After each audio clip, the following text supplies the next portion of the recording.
저는 오늘 아버지의 마음 이런 제목으로 하나님 말씀을 전가하도록 하겠습니다. 5월은 가정의 달이고 오늘 주일은 어린이 주일이 되겠습니다. 하나님께서는 하나님을 아버지다, 하나님을 아버지로 부르도록 명령하셨습니다.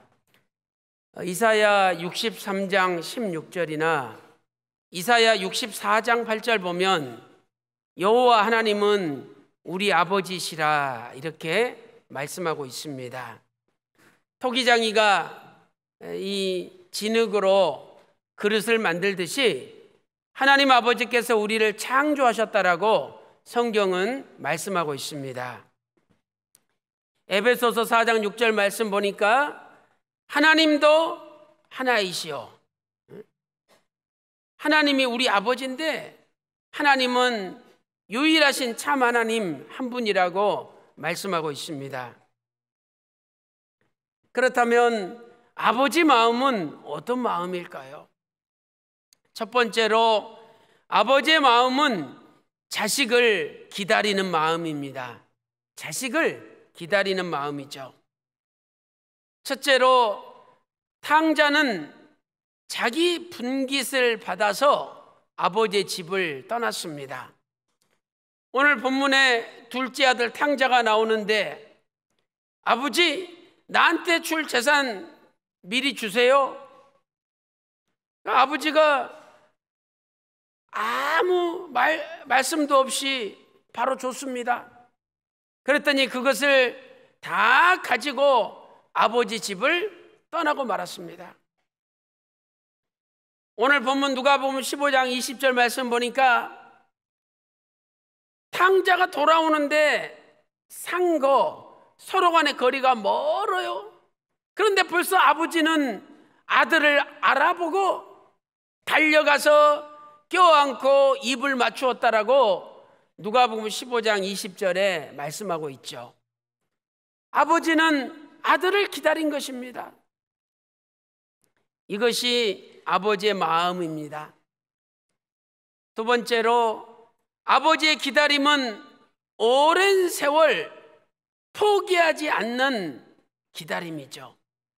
아버지의 기다림은 오랜 세월 동안 포기하지 않는 기다림입니다. 누가복음 15장 29절 말씀 보니까 큰아들이 여러 해 동안이라는 표현을 쓰고 있죠. 이 표현을 볼 때 아들이 나간 지 몇 년이 지났습니다. 여러 해가 지났다는 거예요.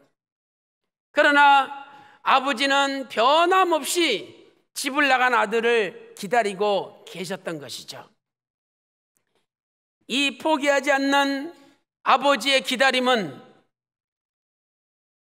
전 인류가 타락하여 아버지 품을 떠났지만 끝까지 포기하지 않고 기다리시는 하나님 아버지의 마음을 우리에게 보여주는 것입니다. 에덴 동산에서 아담이 선악을 알게 하는 나무 실과를 따먹고 타락하였습니다. 창세기 2장 17절에 선악을 알게 하는 나무 실과를 먹지 말라 그랬죠. 아니 하나님께서 그것 먹고 죽으라고 하나님이 그 명령을 하셨겠습니까? 하나님 말씀에 순종하기만 하면 영원히 사는 길이 있기 때문에 그렇게 말씀하신 것이죠. 그런데 아담은 선악을 알게 하는 나무 실과를 본즉 먹음직하고 보암직하고 지혜롭게 할 만큼 탐스러워서 창세기 3장 6절에 선악을 알게 하는 나무 실과를 따먹었습니다. 그리고 에덴 동산에서 쫓겨났습니다. 이렇게 아담 이후에 전 인류는 하나님 품을 떠나서 살고 있었습니다. 그 하나님께서는 6,000년이 넘도록 집을 나간 자식들이 돌아오기를 기다리고 계시는 것입니다.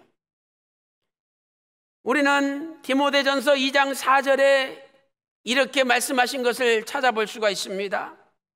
하나님은 모든 사람이 구원을 받으며 진리를 아는 데 이르기를 원하시느니라. 하나님은요 모든 사람이 다 구원받고 참 진리 되시는 예수님을 알기를 원하신다는 거예요. 베드로후서 3장 9절을 보세요. 주의 약속은 어떤 이에 더디다고 생각하는 것처럼 더딘 것이 아니래요. 그러면서 하나님은 모든 사람이 회개하고 하나님 품에 돌아오기를 원하신다라고 베드로후서 3장 9절에 말씀하고 있습니다. 사랑하는 성도 여러분, 그렇다면 오늘 우리도 우리의 자식들을 기다려야 되지 않겠습니까? 그것도 변함없는 마음으로 기다려야 되지 않겠습니까?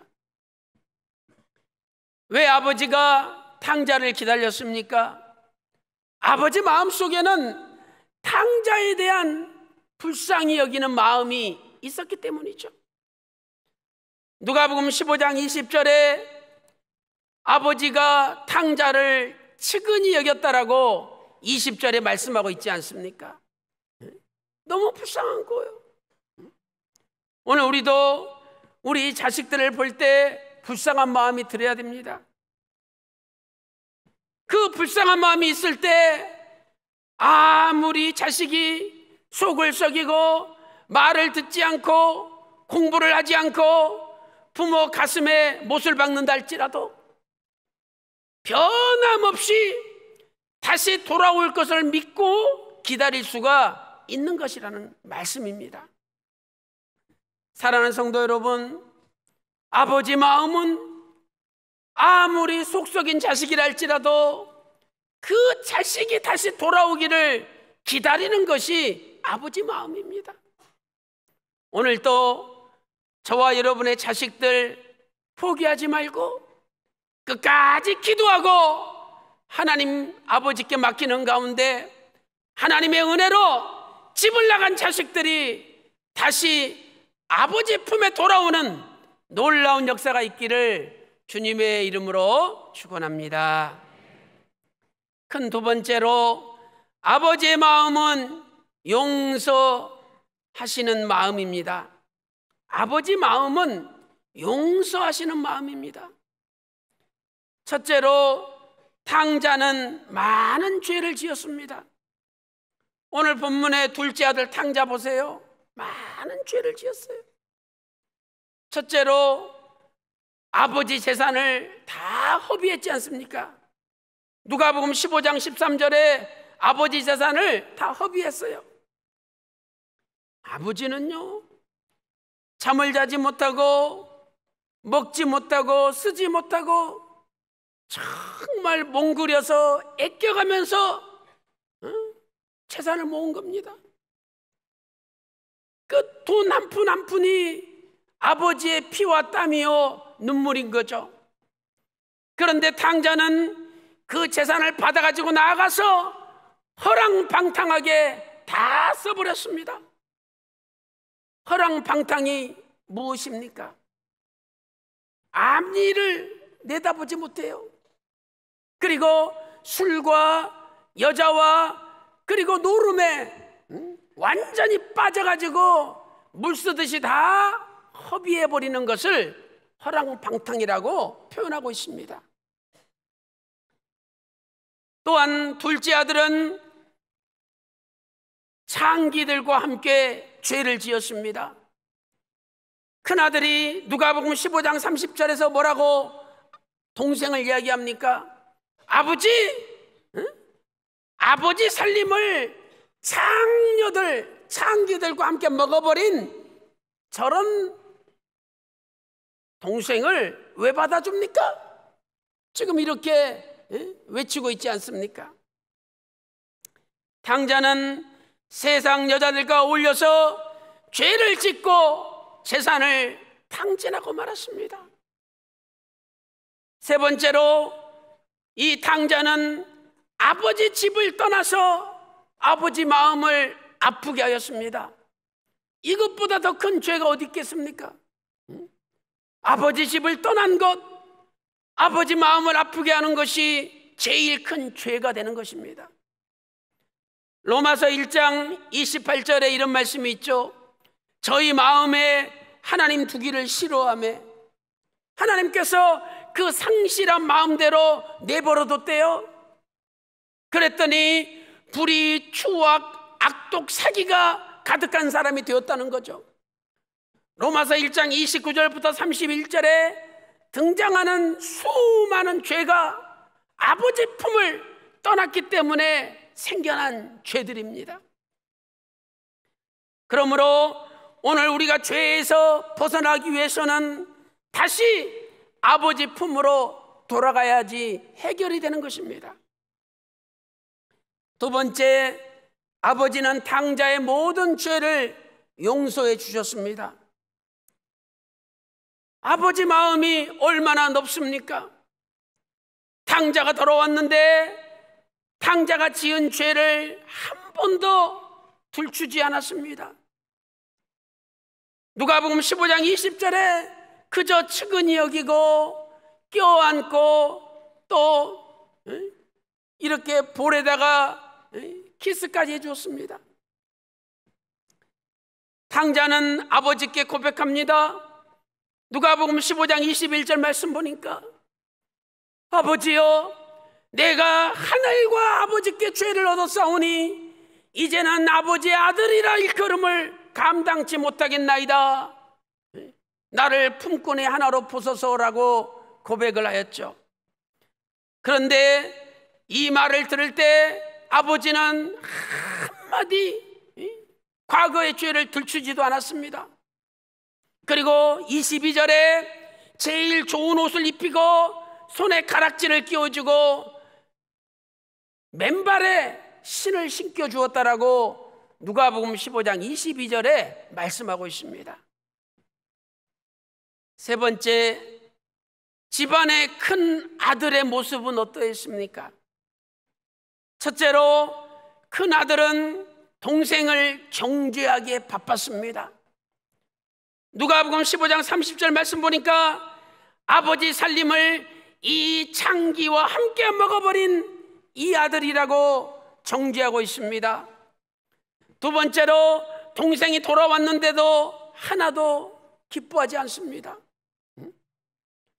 아버지는 누가복음 15장 24절에 내 아들이 죽었다가 살아났으며 잃었다가 다시 얻었노라 32절에도 똑같이 말씀하시면서 기뻐하였습니다. 아버지가 기뻐하면 자식도 진짜 자식이라면 똑같이 기뻐해야 되죠. 근데 큰아들은 동생이 온 것이 하나도 기쁘지 않아요. 오히려 화가 났습니다. 누가복음 15장 28절에 저가 노하여 집안에 들어가기를 기뻐하지 않았다라고 말씀하고 있습니다. 사랑하는 성도 여러분, 아버지 마음은 아무리 큰 죄를 지었다 할지라도 다시 아버지 집에 돌아오면 기쁘게 받아주고 잔치하는 것이 아버지 마음입니다. 사랑하는 성도 여러분, 오늘 우리 자식들이 속을 썩이고 못된 짓을 하고 죄를 짓는다 할지라도 우리는 하나님 아버지의 마음을 가져야 됩니다. 끝까지 포기하지 않고 기도하면 탕자가 돌아오듯이 집을 나간 자식이 다시 돌아오는 역사가 있을 줄로 믿습니다. 한 번 믿음이 들어가면은요, 반드시 그 믿음은 죽은 믿음이 아니에요. 살아있는 믿음입니다. 그래서 언젠가 회개하고 교회로 다시 돌아올 줄로 믿습니다. 2018년 5월 한 달 동안 잃어버린 탕자들 다시 문을 열고 다 맞이하는 아버지 마음을 갖는 저와 여러분이 되시기를 주님의 이름으로 축원합니다. 큰 세 번째로 아버지의 마음은 편애하지 않는 마음입니다. 아버지 마음은 편애하지 않는 마음이에요. 첫째로 아버지는 탕자를 뜨겁게 사랑하였습니다. 누가복음 15장 22절에 제일 좋은 옷을 입혀주었죠.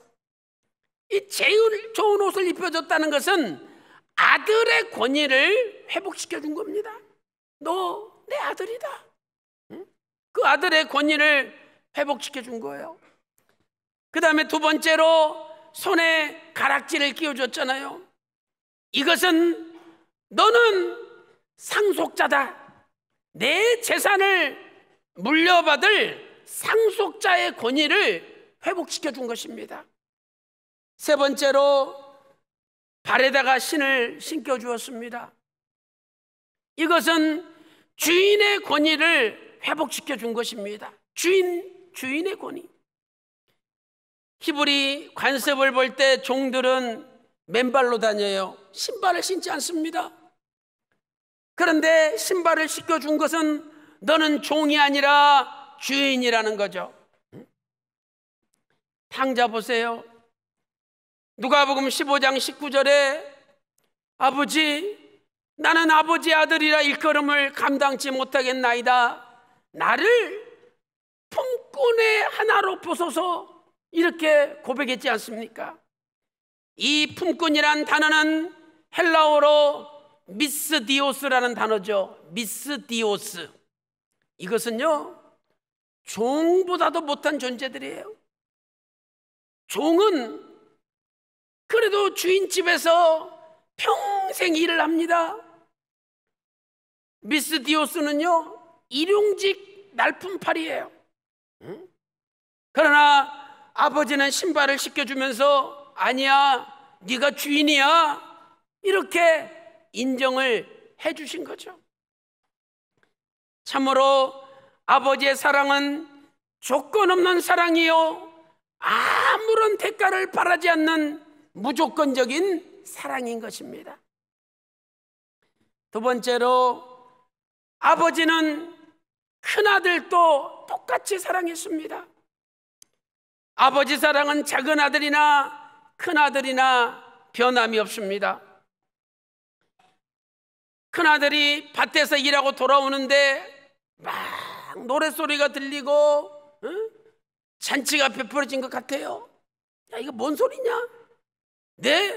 당신 동생 돌아왔는데 건강하게 돌아왔다라고 아버지가 좋아서 살찐 송아지 잡아서 잔치하고 있습니다.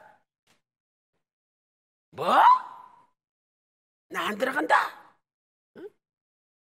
그래서 아버지한테 이야기했죠. 종들이 아버지가 나왔어요.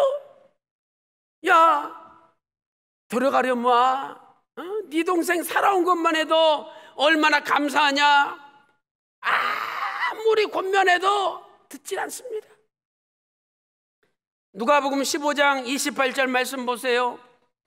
저가 노하여 들어가기를 즐겨 아니하거늘 아버지가 나와서 권한대. 이 권한다는 단어 헬라어로 파라칼레오죠. 파라칼레오의 미완료형이에요.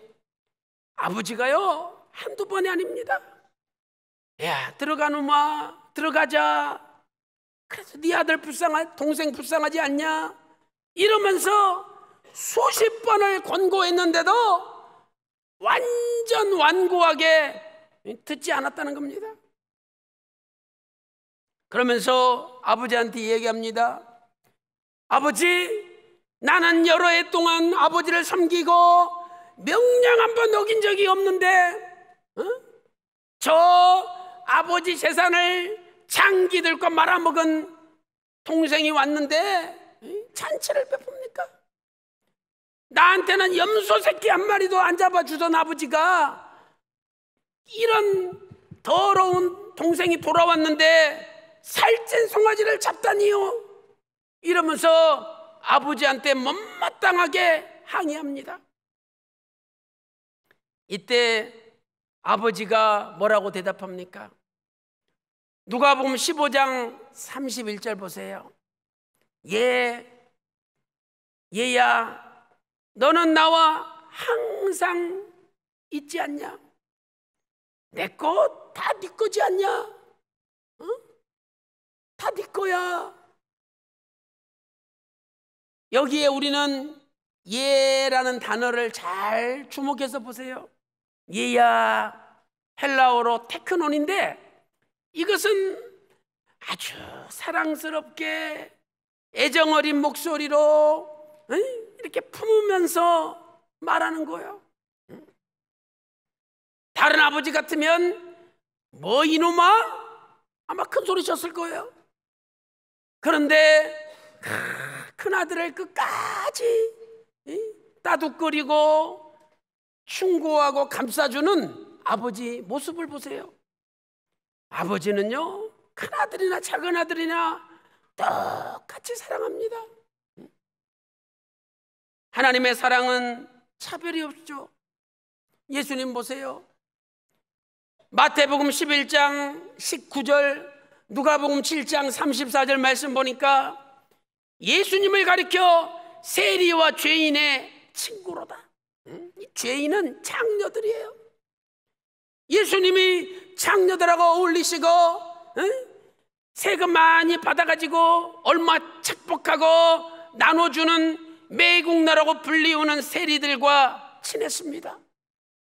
그러면서 하시는 말씀이, 인자가 온 것은 의인을 부르러 온 것이 아니요 죄인을 부르러 왔노라. 야, 병든 사람에게 의사가 필요하지 건강한 사람에게 무슨 의사가 필요하냐? 예수님 말씀하셨어요. 사랑하는 성도 여러분, 우리는 우리 자식들을 똑같이 사랑해야 됩니다. 심지어 내 자식뿐만 아니라 교회의 다른 자식까지도 똑같이 사랑해야 됩니다. 오늘 저와 여러분의 자식을 사랑하는 것만큼 우리 주일학교 애들, 중등부, 고등부, 대학부 청년 애들을 사랑하고 있습니까? 정말 똑같이 사랑한다고 우리는 자부할 수가 있습니까? 아버지 마음은 차별이 없어요. 진짜 내 자식을 사랑하는 만큼 남의 자식들도, 교회의 자식들도 사랑해야 됩니다. 우리가 이런 아버지 마음을 회복할 때 하나님 아버지께서 기뻐하시고 우리 교회에 놀라운 부흥의 역사를 주실 줄로 믿습니다. 사도 바울은 고린도 교회 성도들을 마치 자기 자식처럼 사랑했습니다. 고린도전서 4장 14절에 내가 너희를 부끄럽게 하려고 이것을 쓰는 것이 아니라 오직 너희를 내 사랑하는 자녀같이 권하는 것이라. 한 사람은 천하보다 귀한 영혼이에요. 그래서 오늘 바라옵기는 저부터 우리 평강의 모든 분들이 누구를 만나든지 귀하게 여기시고 누구를 만나든지 하나님을 대하듯이 따뜻하게 사랑하는 마음으로 붙잡아 주세요. 이것이 아버지 마음입니다. 저 새끼 왜 돌아왔냐고, 우리 교회에 저런 사람 필요 없다고. 당자가 형의 그 말을 들었을 때 얼마나 가슴이 아프겠습니까? 이렇게 교회 구석구석 보이지 않는 곳을 보살피는 교회가 될 때 그 교회가 아버지 마음이 움직이는 교회가 되고 부흥하는 교회가 될 수 있는 것이죠. 바라옵기는 오늘 저 자신부터 아버지 마음을 가짐으로 우리 평강제일교회가 아버지 마음이 어디 구석구석이든지 차고 넘치는 세상에서 가장 아름답고 행복한 교회가 되시기를 주님의 이름으로 축원합니다. 결론적으로 아버지의 마음은 해산하는 수고를 합니다. 사도 바울은 목사와 성도 관계 속에서 목회를 하지 않았습니다. 성도와 목사 관계가 아니에요. 사도 바울은요, 아버지와 아들 목회를 했어요. 디모데전서 1장 2절 보니까 믿음 안에서 참 아들 된 디모데, 디모데후서 1장 2절에 사랑하는 아들 디모데, 디도서 1장 4절에 같은 믿음을 따라 난 디도라고, 나의 아들 디도라고 고백하고 있습니다. 정말 사도 바울은 성도들을 아버지가 아들을 키우듯이 정성을 다해서 해산하는 수고를 하면서 키웠습니다. 갈라디아서 4장 19절 말씀 보니까 나의 자녀들아, 그리스도의 형상이 이루기까지 너희를 위하여 해산하는 수고를 한다라고 고백하고 있습니다. 아버지 마음은 큰아들도 내 자식이고 작은아들도 내 자식입니다. 자식들이 싸우기 원치 않습니다. 서로 화목하고 사이좋게 지내기를 원하지 않습니까? 오늘 저와 여러분이 평강제일교회에 와서 죽으려고 온 사람이 어디 있습니까? 다 살아보려고, 오직 구속사의 말씀을 붙들고 아버지의 뜻을 붙들고 살아보려고 여기 왔지 않습니까? 그러면 서로 살리는 운동을 해야죠. 절대 남을 죽이려고 하지 마세요. 살리고 도와주고 배려하고 남을 먼저 올려주고 이렇게 살아가는 것이 아버지의 마음입니다. 데살로니가전서 2장 7절 보니까 유모가 자기 자녀를 기름과 같이, 데살로니가전서 2장 8절에 우리 목숨까지 저들을 위하여 주었다라고 말씀하고 있습니다. 사랑하는 성도 여러분, 누가복음 15장에 아버지의 사랑이 구구절절히 담겨 있습니다. 그러나 놀라운 사실은 사랑이라는 단어는 한 번도 나오지 않습니다. 사랑은 입으로 하는 것이 아닙니다. 사랑은 해산하는 수고로 하는 것이고, 사랑은 자기 목숨을 바치는 것입니다. 해산하는 수고, 온몸이 으스러지고 심장이 순간 멈춰버릴 것 같은 고통이라고 국어사전은 말씀하고 있습니다. 사랑하는 성도 여러분, 오늘도 말로만 사랑하지 말고 해산하는 수고의 사랑, 그리고 내 목숨까지도 바치는 사랑의 실천을 통하여 우리 평강제일교회, 전 세계 말씀의 교회가 아버지의 마음으로 하나 되고 아버지 마음을 실천하는 세상에서 가장 아름다운 교회가 되시기를 주님의 이름으로 축원합니다.